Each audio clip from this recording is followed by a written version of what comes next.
রহিম আসসালামু আলাইকুম। কেমন আছেন সবাই? আশা করছি আল্লাহর রহমতে সবাই ভালো আছেন, আর আমিও আলহামদুলিল্লাহ ভালো আছি। আজকে মুরগি নিয়ে হাজির হয়েছি। মুরগি ঝাল ঝাল করে রান্না করে দেখাবো আপনাদের, সেটা শেয়ার করে নিচ্ছি। আর মুরগির সাথে থাকছে নারিকেল, আর নারিকেল থাকলে এই মুরগির স্বাদ দ্বিগুণ বাড়িয়ে যাবে। আর মশলাটা রান্না করতে করতে আপনাদের দেখিয়ে দেব। তো চলুন রান্নাটা করে নিই। তা আসেন এদিকে।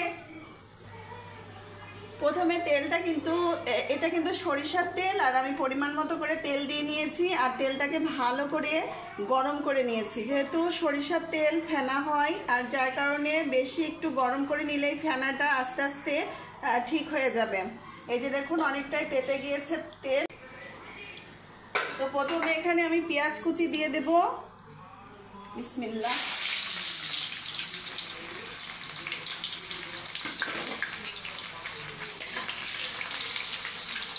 আমি আজকে রান্নাটা সরিষার তেল দিয়ে করছি, আপনারা চাইলে সয়াবিন তেল দিয়েও করে নিতে পারেন। তবে এই রান্নাটা যে এত মজার হয় কি বলবো, খুবই মজার হয়। আর সব কিছুই বাটা মশলা দিয়ে আজকে রান্নাটা তৈরি করছি। পেঁয়াজটা একটু নরম নরম হয়ে আসলে এখানে আমি মশলাগুলো দিতে থাকবো। হাফ টেবিল চামচ রসুন বাটা, আদা বাটাও দিয়ে দেবো হাফ চা চামচ টেবিল চামচে। এরপরে দিয়ে দেব পেঁয়াজ বাটা 1 টেবিল চামচ। তারপরে দিয়ে দেব এখানে শুকনো মরিচ বাটায় বেটে নিয়েছি। আর এই বাটা শুকনো মরিচ বাটা দিয়ে রান্না করলে খুবই স্বাদ লাগে মাংস। তো আমি এখন এটাও দিয়ে দেব। বিসমিল্লাহ।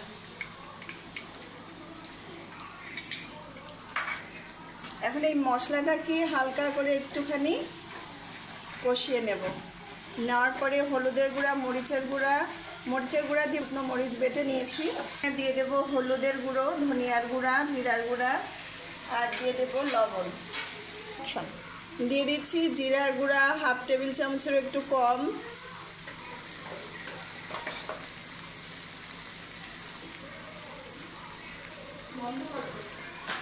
গুঁড়া দিয়ে দিচ্ছি 1 টেবিল চামচ।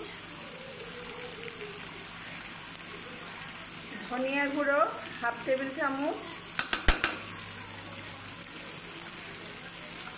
এখন লবণটা দিয়ে দিচ্ছি স্বাদ অনুযায়ী লবণ। এরপরে দিয়ে দিচ্ছি তেজপাতা, দারুচিনি, আর দিয়ে দিচ্ছি 5-7টা লবঙ্গ, এলাচ দিয়ে দিচ্ছি 3টা। এরপর দিয়ে দিচ্ছি গোলমরিচ পরিমাণ মতো। এখন এই মশলাটাকে ভালো করে কষিয়ে নেব।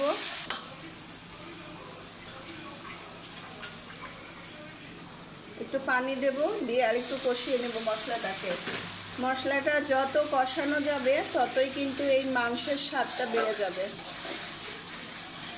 আমার এটা কষানো হয়ে গেলে আমি মুরগিটা দিয়ে দেবো এর ভিতরে। আর মুরগিটা আমি এরকম এই যে রেগুলার বাসায় যেমন খাই তেমন করে কেটে নিয়েছি। মুরগিটা ধুয়ে পরিষ্কার করে নিয়েছি কেটে। তো এখন আমি এখানে দিয়ে দেব। মশলাটা কিন্তু কষানো হয়ে গেছে। বিসমিল্লাহ।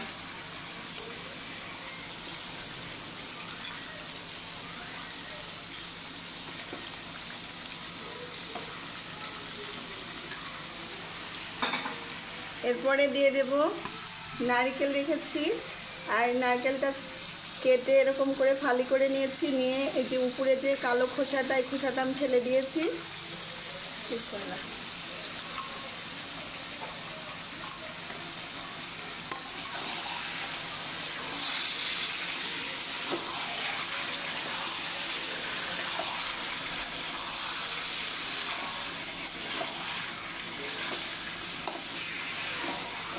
কষাতেই মনে হচ্ছে লোভ লেগে যাচ্ছে।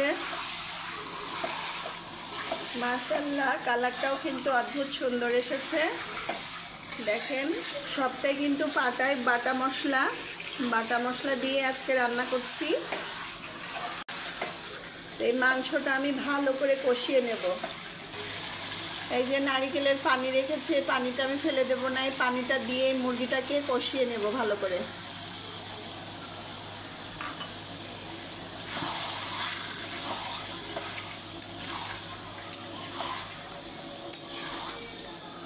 ভিতরে আমি আলু দিয়ে দেব। ততক্ষণ একটু কষুক, ততক্ষণ আমি আলুটা কেটে নিচ্ছি। এই তো মুরগিটা কিন্তু কষানো প্রায় হয়ে গেছে, আর দেখতে দেখেন কি লোভনীয় লাগছে। মানে কি বলবো, কষাতে কষাতে আমার মেয়ে একটু ঝোলও চেটে নিয়েছে।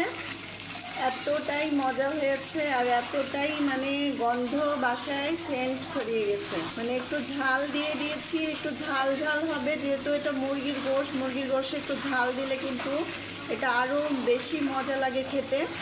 আর আমাদের দেশীয়ভাবে এই রান্নাটা আমি করছি। আশা করছি আমার এই রান্নার রেসিপি আপনাদের ভালো লাগবে। ভালো লাগলে আমার পাশে থাকার অনুরোধ রইল। যারা আমার ইউটিউব চ্যানেলে দেখছেন তাদেরকে সবাইকে জানাই ধন্যবাদ, এবং যারা পেজে দেখছেন আমার এই ভিডিওটি তাদেরকেও আমি ধন্যবাদ জানাচ্ছি। তো এখন আমি ঝোলের পানি দিয়ে দিব। কষানো কিন্তু হয়ে গেছে মুরগিটা। এখন দিয়ে দেব ঝোলের পানি।